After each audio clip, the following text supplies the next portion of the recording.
Hello, and welcome to Breast Cancer Conversations, a podcast brought to you by survivingbreastcancer.org. I'm Laura Carfing, breast cancer survivor and founder of survivingbreastcancer.org, a nonprofit organization providing community, education, and resources to empower those diagnosed with breast cancer and their caregivers from day one and beyond. Hello, my friends. I hope everyone is doing great today. I am joined in this episode with Abigail Johnston, one of our board directors and chair of our MBC programming and leadership team, as well as Michelle Stravitz, who is the co-founder of Two Unstoppable. Two Unstoppable is an amazing nonprofit organization. They provide peer-to-peer support and programming with regards to exercise for all cancers, not just breast cancer. But today we specifically dive into the benefits of the Two Unstoppable program and their specific program with exercise for those living with metastatic disease. Even if you're not living with metastatic disease, Michelle gives us amazing tips to help us get motivated and really understand the science behind exercise and the benefits it has for any of us diagnosed with a breast cancer diagnosis. So I really hope you enjoy all of the learnings from today's episode.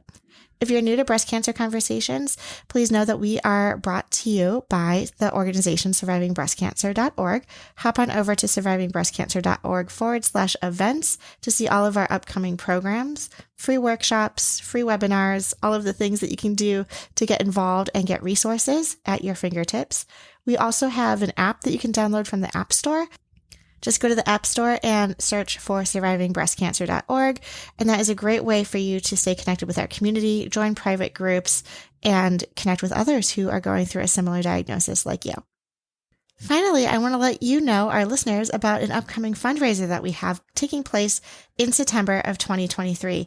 I am so excited because over the last 5 to 6 years that we have been running survivingbreastcancer.org and our podcast, we have never actually done a large-scale fundraising event, and this is going to be monumentous. I am just so excited because when we do these fundraising events, knowing that all of the money that we are raising goes back into the organization so we can provide free programs, resources, and services to those living with breast cancer. So I thank you all in advance for supporting our programs and services. You don't have to wait till September to make a donation. You can hop on over to our website, survivingbreastcancer.org/donate, and make a donation there. But we are going to be having a really fun fundraiser coming up, and I am going to be preparing all of the things you need to know, the information, how to register, how to get involved, and all of that will be coming out soon. So I'm really excited for that. And yes, it has to do with exercise, so even better. Nothing like moving your body and raising money for a good cause. Okay, so without further ado, let's dive into today's conversation with Michelle Stravitz and Abigail Johnston. Welcome to the conversation. So let's just dive in and talk a little bit about exercising after a cancer diagnosis. And as Abigail said earlier, we know that this can be very challenging for many of us for a lot of reasons. So we're going to talk a little bit about the why, and we're going to talk a little bit about the how. Because before I even get into it, I know that the best reason for you to exercise is the reason that's going to get you off the couch. So you need to find your why as you listen to all of this information. And the best type of exercise for you is the one you're going to do. So you need to find your how as we talk all about this. So find your personal why and your personal how, and that's how you might get moving. And we're here to help you. So let's dive in. Let's go to the next slide. And please feel free as you're watching to drop those things into the comments so that we can hear from individuals who are participating just what is your why and what is your how, because it is, yes, like Michelle said, it's going to be different for everybody. It is as unique as each of us. Okay, your why should be as unique as you are. So just repeating, who are we? Two Unstoppable is a nonprofit organization. We founded it about 5 years ago. Founded by two women who had a personal history of breast cancer. And we each realize the benefits of exercise on our own journeys. And I will tell you that the two of us have very different relationships with exercise. We each have our individual whys and our individual hows. We have very different types of exercise, the way we do it, and the reasons we do it. But we both realized how important it was in our own journeys, and we now want to help other women on the cancer journey experience the benefits of physical activity. And we come from a place where we get it. because our own cancer journeys inform our work. Let's go to the next slide. It's so amazing to me with all the different people we've had on this webinar series that people who have been through a cancer diagnosis are often filling in those gaps in medical care or in, however you want to look at it from the larger organizations. But it's those organizations that are started by somebody who really gets it. They're able to design the programs, I think, for specifically for people in mind that are dealing with it individually. So exactly. We try to really think about all of the elements, and we know that each of us is different. So I already introduced myself. Let's go to the next slide. All right. So here's where we want to hone in on what we're going to talk about tonight. And before I do that, I want to step back and say that we know that after being diagnosed with cancer, wherever you are, whatever the specific diagnosis is, it feels very out of control. Things feel very out of control when you get this diagnosis. And so we want to look at this trifecta and understand where we can take some control and where we can impact it. So when we look at what impacts our outcomes, we know that each of us has our own individual biology, and that's kind of what we're born with, our DNA, our shape, our metabolism, the way our hormones work. It's different for each of us. And so we all are kind of born, and then we grow with our individual biology. We don't have a whole lot of things we can do about that. We also have our medical treatment, which affects our outcome. And we do have some control over that. We can choose between this treatment or that treatment. We can choose our providers, and we do make those very heavy decisions. But overall, we're kind of following a medical regimen. It's the area of patient lifestyle that we can make a lot of difference ourselves, and we can take control no matter where we are in our treatment regimen, no matter where we are in our journey. Those elements include our nutrition, exercise, and our emotional well-being and what we do to help that. And tonight, we're really going to focus on exercise. That is our lane for Two Unstoppable. That is our niche. But we believe that the other two are very, very important, and each of us makes choices in those areas also. But tonight, we're going to focus on movement, exercise, physical activity, whatever word you want to use. So let's go to the next slide. All right. You also said earlier, Abigail, that you talked about our own sort of medical approach, and we actually feel like exercise is medicine. Exercise, in my book, is a complementary treatment to the other kinds of treatments that we're taking or undergoing. And one of my favorite quotes is from a researcher in Australia, and she says that if the benefits of exercise could be encapsulated in a pill, it would be prescribed to every cancer patient worldwide. So if it were in a pill, but it's not. So we're going to find other fun ways to incorporate it into our lives. Let's go to the next slide.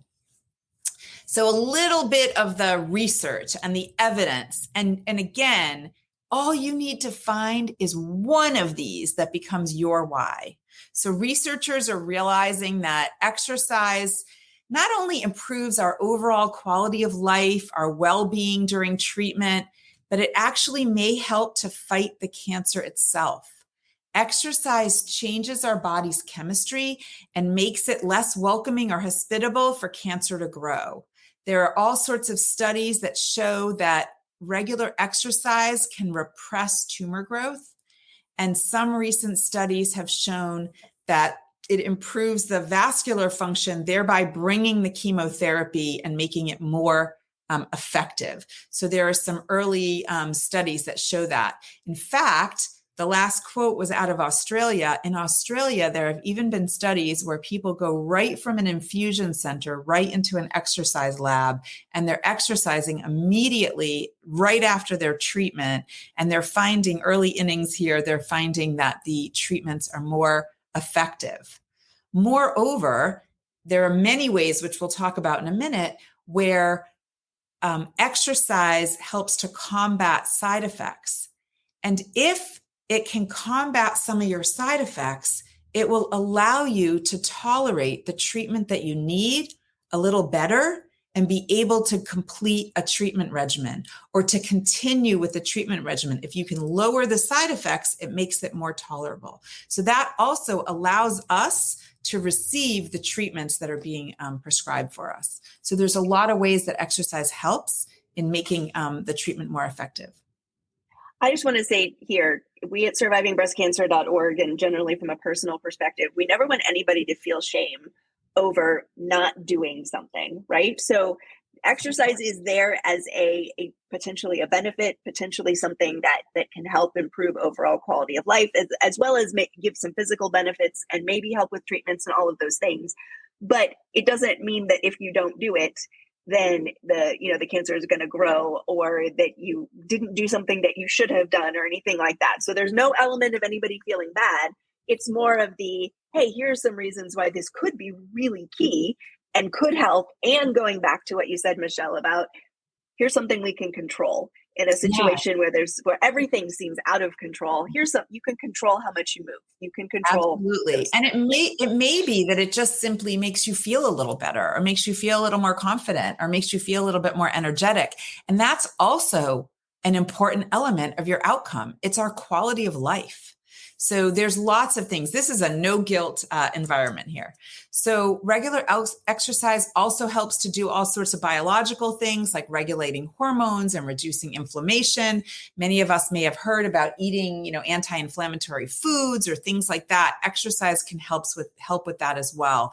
And it helps to increase the circulation of our natural killer cells. So it does a lot of things in our body that helps us to fight the cancer. Let's just go to the next slide. Yeah, those natural killer cells, that's your immune system, right? And anything we can do to boost our body's ability to address what's going on.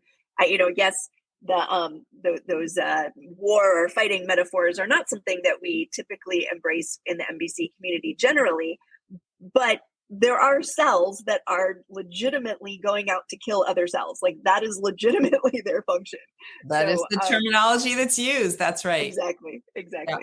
So there's a bunch of different facts or studies that have been done to demonstrate the benefits of exercise. And as we get into this, I want you to know that we're going to talk a little bit about what is exercise. And I don't want you to think it's an all or nothing kind of thing. So we'll get into this a little bit, and then we'll talk a little bit more about the how. So some studies have shown that women with breast cancer who got 150 minutes of moderate to vigorous exercise each week saw reductions in risk of death from cancer or death from other causes. And so that's improving people's outcomes. Now, when I heard 150 minutes, when I first heard that, I thought, oh my, you must be kidding. I was completely overwhelmed by that number. But I promise you, we're going to break this down. And I'm also going to tell you that 2 minutes is better than 0, and 10 minutes is also okay. So it doesn't have to be 150 minutes. The reason they use that number is because that is the recommendation, not only for the cancer population, but for the general population. It's a number that's used. And so it's the number that was used in the studies. And that's why they use that number of 150 minutes. But it's a general number of exercise recommendations for everybody. The National Cancer Institute has shown that physical activity has beneficial effects, like things like combating weight gain, just general quality of life, literally just feeling better about ourselves. It does reduce cancer progression and improve prognosis. It can also minimize, as I said, combat and sometimes reverse some of the side effects of cancer treatment. And let's just look at one of the most common side effects of cancer and cancer treatment, cancer-related fatigue. Now, we define cancer-related fatigue. It's not just the fatigue we get from the treatments, the fatigue we get from staying up at night, either because we're on steroids or because we're worried, right? The fatigue, the emotional fatigue of just worrying about our future. Those are all cancer-related fatigue. And exercise is actually considered the number one treatment for cancer-related fatigue. It's the gold standard treatment. Exercise has also been shown to elevate mood, as Abigail said, boost the immune system, and help improve outcomes in general. Now, we know that anxiety and depression are very common side effects of cancer as well, cancer and cancer treatment. And exercise helps to combat anxiety and depression in everyone. Really, it can help with anyone.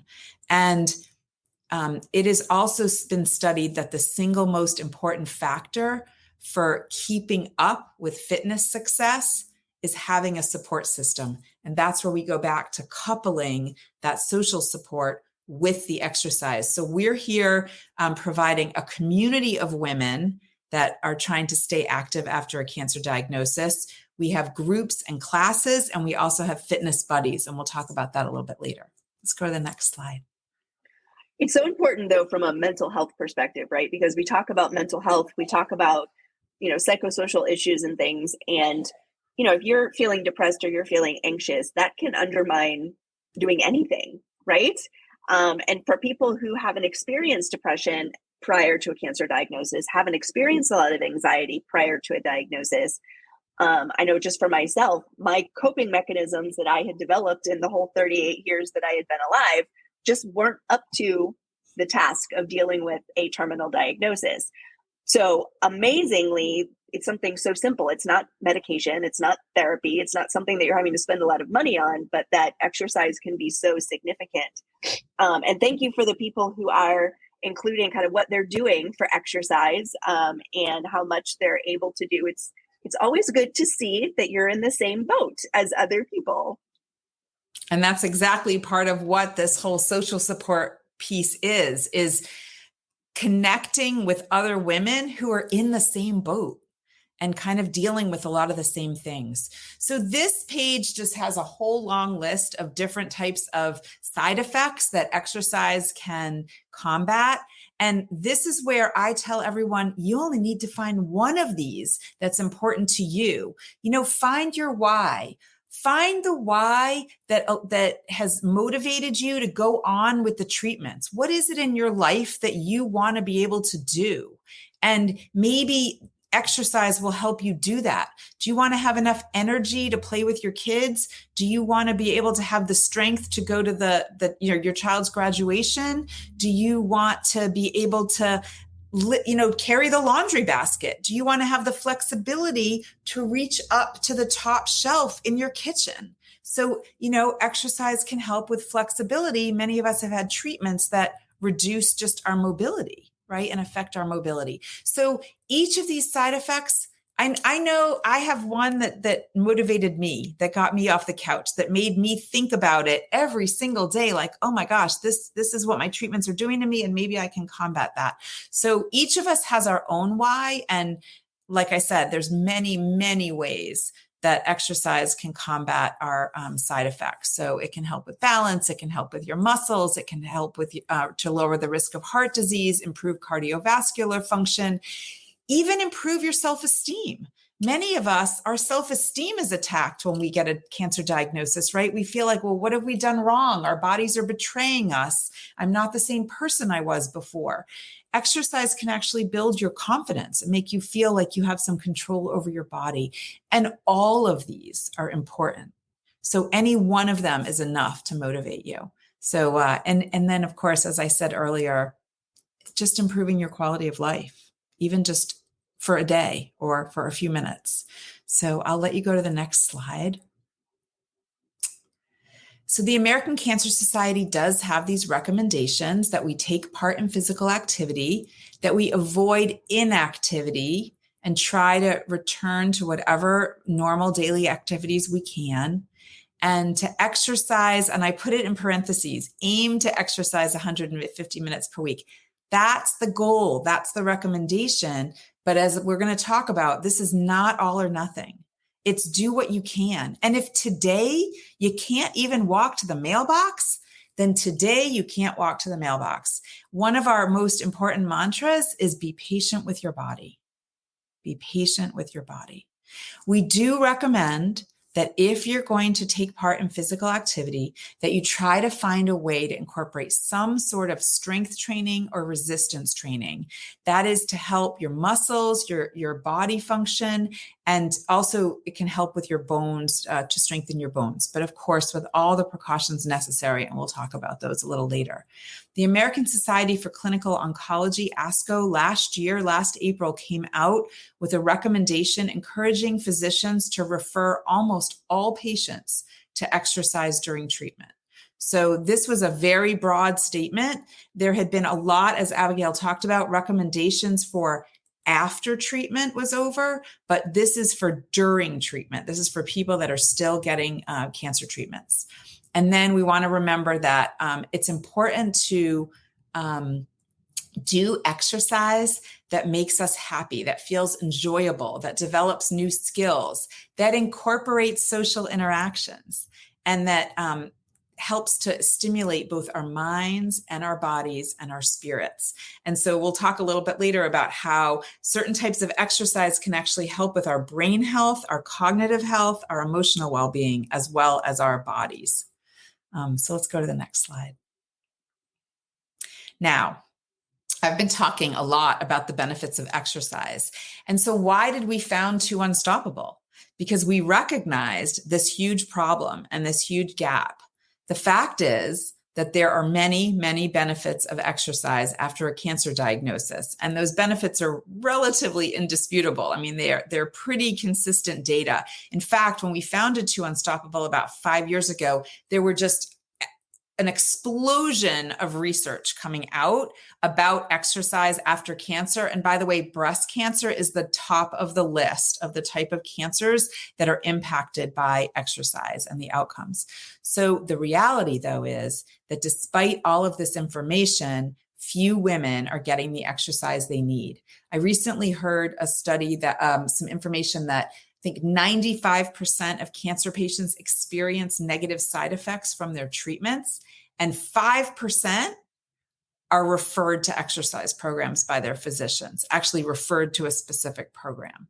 We also we know that it's estimated that 70% of cancer survivors, and when they say survivor, they're talking about anyone who's been diagnosed in that case, 70% of cancer survivors are not getting the exercise they need.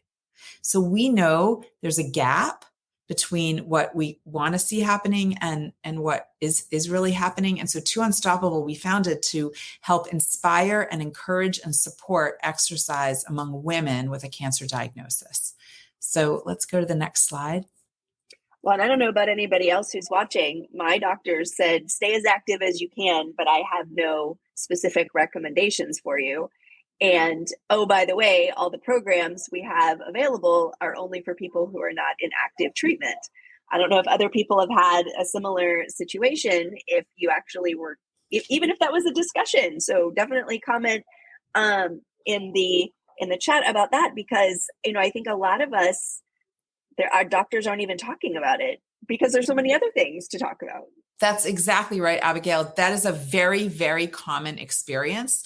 While most oncologists, surgeons, radiation oncologists will say they know that exercise is beneficial to people with a cancer diagnosis, very few of them have the time or, frankly, the knowledge of what to refer their patients to. And that's why there are professional fitness trainers, there are fitness professionals who are certified to work with cancer patients. And Two Unstoppable works only with cancer exercise specialists or people certified to work with the cancer population.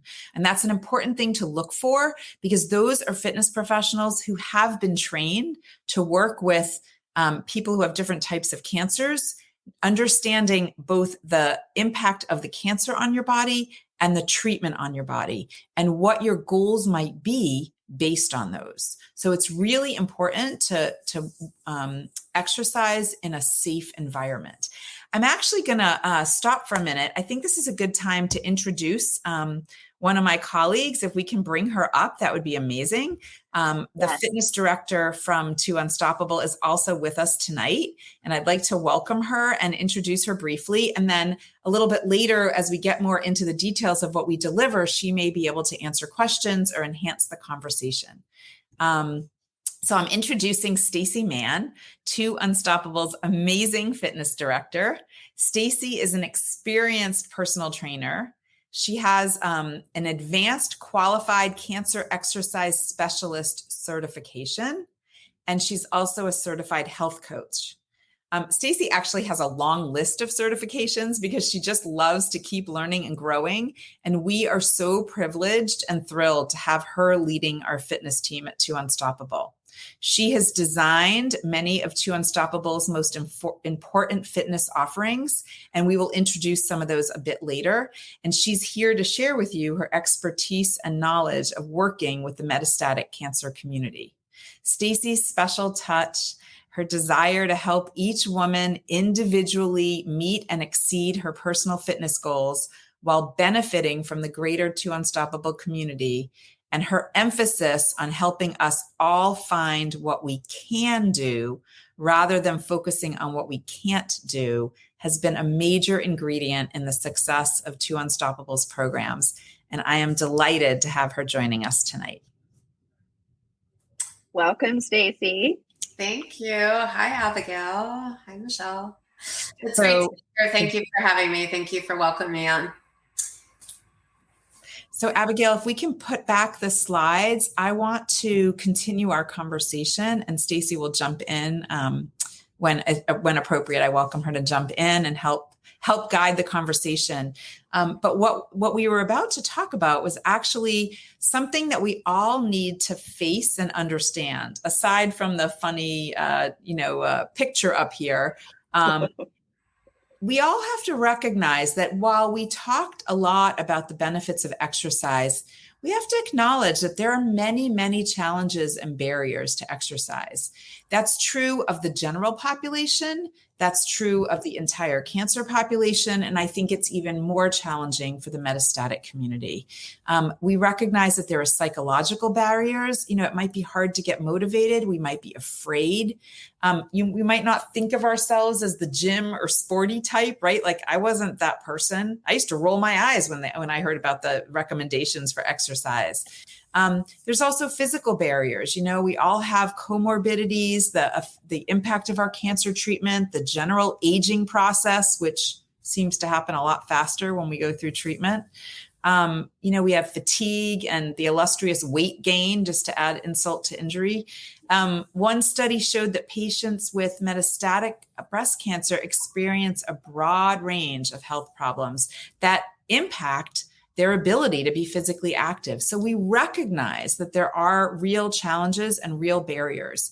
And then there's environmental barriers, right? My job takes up a lot of time. I have lots of people in my life I have to take care of. I don't have access to a gym. The weather's really bad. I can't get out and walk, whatever. So there's real barriers. And in order to embrace the idea of exercising, we also have to recognize the barriers and figure out how, if we can get those benefits to outweigh the barriers sufficiently to motivate ourselves to stay active. So I talk about these because I want to acknowledge them and recognize them. Well, and one thing you talked about having a cancer exercise specialist, and Stacy posted in our private chat about how there's 16,000 spread out over 50 countries. When I've attempted to go to, yoga classes, and I explained to the instructor my limitations, I literally went to one last week, and she was just like, I don't feel comfortable. And so I think if somebody, and I know my limitations, but if you go to a class or you go to a place where you might normally exercise like a gym, and then you start explaining your medical history or, a small snapshot of your medical history, because they always ask, right? From a liability perspective, they have to ask. If somebody isn't trained in dealing with people who have cancer or have had cancer, that can be very daunting and very overwhelming for instructors. So I think going somewhere where there's somebody who knows where you're coming from and has a comfort level with adjusting or designing a program with your limitations in mind, that to me is really key. Going back to those barriers, even if you're motivated and you want to go somewhere, that can often be something, you freak everybody out. And then you're like, oh, I'm the elephant in the room again, and see you later. Abigail, we hear that all the time. That's exactly right. We hear that all the time, that you go and you talk to the fitness instructor. They don't understand what you're talking about with your side effects or your risks or your concerns. And then, women never go back again because you're afraid. It makes sense. I'll also acknowledge that even within the cancer community, the cancer exercise community, there are far too few, really very few programs for the metastatic community because of those concerns and risks. And so it is one of the reasons why our program that we offer specifically for the women living with metastatic cancer, that it's so unique. Stacy, do you want to address any of that? Yeah. So just to tag on to what Michelle just said, To Unstoppable offering a class for women living with metastatic cancer has really opened a huge door, even for me as a cancer exercise specialist, because there haven't been studies done. There is not the research available to find out how exercise really, truly affects a woman with metastatic cancer, and for what does it change in their bodies, and what does it do other than enhancing quality of life, making the fatigue, some of the fatigue go away that Michelle talked about, that mental and physical fatigue, being able to just do daily functions better, gain some muscle strength back, maybe lose a little bit of the weight. That's always a goal that everyone always has, but gaining that tone back. But it's been more an anecdotal learning for me to be able to meet with women individually and learn from them. They know their bodies best. You know your body best. And when you come to me, I am not going to put my ideas on you. I want you to put your ideas on me, and then we're going to work together, given my knowledge of maybe surgeries that you've had or treatments that you've had, and then what you're telling me. And that's super important. And it's not something you're necessarily going to find in a big box gym or in a rec center or somewhere where they're offering cancer programs, but they're not taught by cancer exercise specialists. They're not taught by someone who has an understanding of, 40 different types of cancer, their surgeries, their treatments, the way they affect the body. And then someone who has had the opportunity to work with, well over several hundred people coming in the door, and you're talking to them and learning from them. And also way back in the conversation, harking back to, it's individual. Everything is individual, and you can't design a cookie cutter plan or say, oh, well, yeah, I know you can do this. Instead, no, let's work it all together and make you feel better as you're exercising. Because as Michelle said also earlier, you need to want to do it. And so if you know that you have a plan in place, that is something you're going to want to do because it works for your body and you feel good when you do it. That's the most important part of exercise and the most important part of what I do. Yeah. I did just want to mention the YMCA does have a program called Live Strong that is designed for cancer survivors, I think, specifically. Mm-hmm. And some locations do include metastatic patients, not all of them. Those particular programs are typically taught by somebody with the extra cancer training. And certainly if anybody else has any other organizations that you know of, drop those in the chat. Livestrong, other than To Unstoppable, is the only one that I've heard of that is specific to this population. But then Livestrong also sometimes whatever their programming is in an individual location sometimes doesn't include metastatic patients. So just wanted to throw that out there. Everybody needs to be able to get to the point of being in a place where you feel comfortable, right? And if going to a specific place versus doing something in your home makes more sense to you, then Livestrong is another option. I just wanted to throw that out there. Thank you for sharing that, Abigail. Absolutely. Yeah. And So let's jump in for a second. And just as we keep using this word exercise, exercise, exercise, and think about in your head, when we say that, what does that mean to you? What's your definition of exercise? And you're welcome to put it in the chat, in the comments. But just think about what that means to you. And then I want to go to the next slide and hopefully break a few myths that some people believe about exercise when I talk about it, because I want to make sure that everyone feels that it is something that is feasible, that it is achievable, that it is reachable and accessible. And that is why, another reason why Too Unstoppable provides our programs. Our programs are almost all virtual, so they're accessible to anyone, anywhere. Many of our programs are free of charge, and we want to make them available and accessible to everyone. So a few myths that some people believe is, I can't exercise during treatment. That's not true for most patients. Yeah, I was going to say, unless your doctor tells you not to. Unless your doctor tells you not to. And even with that, you might be able to do certain types of things and not others during treatment. But it doesn't mean you just flat out can't do it. Some people think I have to work out in a gym for it to count. If I can't do 150 minutes, I might as well not do anything. Nope. Every 2 minutes counts. Every 2 minutes is beneficial. And you don't even have to sweat for it to count. Walking is a great way to start. So some facts: exercise can be safe and feasible for most patients. Exercise is, as Stacy said, it is not one size fits all. We have to tailor the program. We have to learn how to make modifications to meet our own personal challenges and our own personal bodies. And we also have to find exercise that makes us joyful, that makes us comfortable, that makes us feel good. And that's not the same for everyone. Exercise can be any movement that works for you. There's lots of ways to move safely and effectively. And sometimes it only takes moderate exercise to see benefits. When I say moderate exercise, or that term earlier, moderate to vigorous, that means that maybe as you're moving, you can still talk, but maybe you can't sing the national anthem while you're moving, but you can still talk, right? You don't have to be huffing and puffing for it to count. Right? So it can be moderate exercise and still be beneficial. Now, another thing is, as Abigail talked about earlier, this is not about guilt. This is not about what I didn't do. It is never, never, never, never too late to start. You can start at any age, at any stage, at any point. And incidental exercise counts. So focus on moving in any way you can. I think it's on the next slide that I might have some examples of incidental exercise. These are things like, when you go to the store, park a little further away if you feel like you have the energy. Get a few extra steps in. When you're on the phone, walk around the house, walk around your backyard, rake leaves or work in the garden.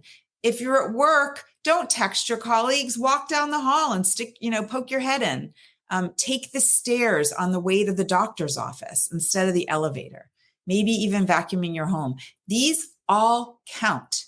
These are what we call incidental activity, and it all adds up. So any way that you can try to make your think about moving, think about every day, every hour, have I moved in the past hour? What am I going to do to move my body today?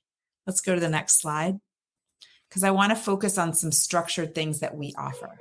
So walking the dog is something that people have dogs, right? You have to walk your dog. My dog was an incredible fitness buddy when I was going through my active treatment, because the dog had to get walked. Now, there were times I felt not comfortable walking the dog by myself, and then I would find someone to walk with me. But knowing the dog had to be walked was a great motivator. So how can Too Unstoppable help? We have a whole host of offerings because it's not one size fits all. And so we have a whole bunch of ways to help you get moving. We offer oncology fitness classes. So again, specific fitness classes designed for the cancer community. We offer educational programs like webinars. We offer resources, videos online, and so on. Now that's reinforced by the total community of women trying to stay active. These are all women who have had a cancer diagnosis. And then we also have an opportunity to be assigned a fitness buddy, which might be just one or two other women who are your real mentors or fitness buddies. And it's peer to peer. It's another woman with a cancer diagnosis who might have similar goals, similar diagnosis, similar treatment phase, similar age, similar life phase. And you can find a buddy to work out with or simply to help motivate you and keep you accountable. Let's go to the next slide for some of the specifics. So some of our more general programs that we have, and these are for the entire cancer community, any woman with a cancer diagnosis, not only the metastatic community, but any woman with a cancer diagnosis. We have monthly meetups once a month. We meet on Zoom and we talk about different themes with exercise. We always stick to our niche of exercise. Sometimes we have guest speakers. Sometimes we talk about books about exercise for cancer. We also offer a whole host of virtual fitness classes. Every month we have a 21-day challenge, which is curated by the wonderful Coach Stacy. They all have different themes and they can be very effective. This month we're working on our lower bodies and we're doing some walking and other lower body exercises. And then we also have a monthly newsletter that gives you updates on the latest research and all of the activities going on at 2 Unstoppable. All of these always combine oncology exercise with social support on the virtual platform, because we want to be a provider of oncology exercise programs for women so that every woman with a cancer diagnosis can access the tools and support she needs to get moving and improve her own outcome. So because it's on the virtual platform, you can access us no matter where you are. Let's go to the next slide. Well, I don't want anybody to miss Instagram. Stacy does these videos. What is it? 2-Minute Tuesdays. Yes, 2-Minute Tuesdays at 2:00 every Tuesday. This Tuesday I was at 2:01, I think, but every Tuesday at 2:00 for 2 minutes, and we go through a variety of things. So yeah, definitely join us at 2 Unstoppable to you. And those 2 minutes count. Absolutely. Every 2 minutes counts. Absolutely. And it doesn't have to be live. One thing I wanted to mention is that slide about the incidental exercise. And then as it relates to our 21-day challenge, that's one of our most popular 21-day challenges, is the NEAT challenge, the non-exercise activity challenge. And you can do a lot of movement even from a chair. Let's say if you're not able to do any of those lower body things, there's a lot of movement, incidental movement that you can do seated as well. That's really helpful, but it is one of our most popular 21-day challenges. So come find the fun. Yes. And anyone can join those anytime. They're all on our website at www.2unstoppable. That's the number 2unstoppable.org. And I think it's going across the bottom of your screen. As I mentioned, we have this online fitness buddy matching program. So that's also a free program. You can go online. It works a little like a dating service. You set up a little profile, you you talk a little bit about yourself, what your goals are. And then once you've been approved and moderated, you can go in and look at the profiles. We have over 600 or 700 women signed up to find a buddy, and you can go through the profiles and search based on criteria that are important for you. For example, you might want to find someone else who's been diagnosed with metastatic breast cancer. You might want to find someone who's at the same stage of life as you are. You might want to find someone who likes the same type of exercise as you. Like if you like to do yoga, you might want to find someone else who likes to do yoga, and you can share stories. So you can find a buddy who's looking for similar things as you. Again, oncology exercise with that social support. Let's go to the next slide, because this is the most important thing we want to tell you about. Abigail was talking earlier about this particular program. So 2 Unstoppable Strong is a small group progressive exercise program that we launched in the fall of 2020. It is offered on the virtual platform, so it can be accessed by anyone from anywhere. It is taught by a certified cancer exercise specialist. The program was designed by Stacy, and she has trained other fitness professionals to teach some of the other sections. For the metastatic community, we launched in June of 2021, we launched a special sessions just for the metastatic community. So we now offer 2 Unstoppable Strong for women living with metastatic cancer. The groups are very small. We keep them to 4 to 6 women. Each session is 6 weeks long.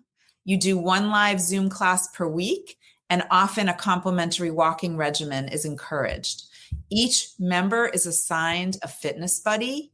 And then, this is the best part, the whole program is personalized and modified within the group setting.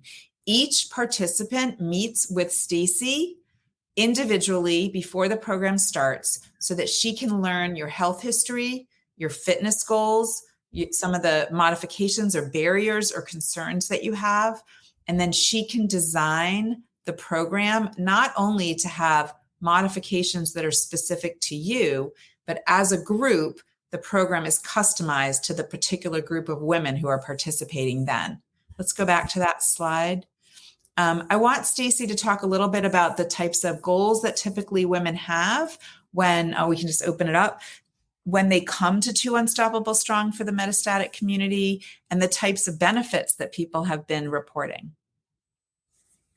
So mostly what I hear is that women would like to combat some of the side effects that they're having during treatment, that they'd like to regain muscle strength and tone, that they would enjoy doing their everyday activities a little bit better. Maybe they're having trouble reaching up high because they're having some frozen shoulder issues or some joint issues. Maybe they have trouble walking up and down the stairs and they're looking for strength back in the glutes, in the quads, and in other areas. They also would like to improve flexibility, endurance, and then just generally feel better. The comments I've heard are feel a little more normal, feel a little more themselves. And these are coming from the women that are coming to me. And so we work together to try to find the options that are going to work for them to help them meet their goals within that group setting. So for the metastatic group, I am the one that's teaching that group. I am very protective of this group because I love all of you, and you are just, I have so much fun. And we get together and we work together, and I get to know you, and I get to know you very well through a very short 30-minute conversation. I understand how you move. I get to understand your goals. And then throughout the 6-week program, I get to know you a little bit more, and we get to work together. And no matter what happens along the road there, along that journey, we kind of try to work to overcome it all together and to keep you moving in a way that is safe for you. It's definitely a program that I would recommend to anyone. One of the great things about it is that sometimes the entire group becomes a support system. You don't just get a buddy within that group, you get the entire group coming together and working out together. We record the live classes and only the instructors in that class.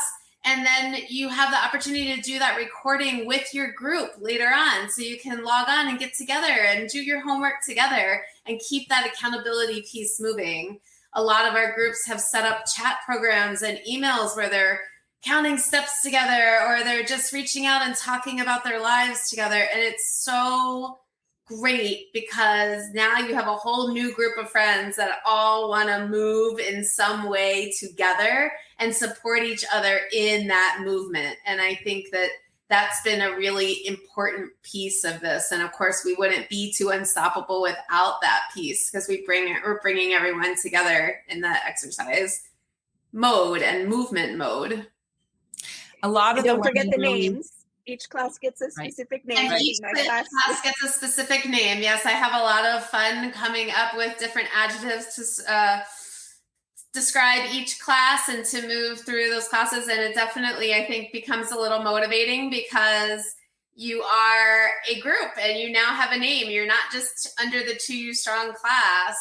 You are the Fearless 5 or the Fiery 5, I believe you were, Abigail. Yes, Sensational Sixes. Five. And yeah, we have a whole list of the groups that we have going on throughout our years that we've been doing this. And it's just so much fun.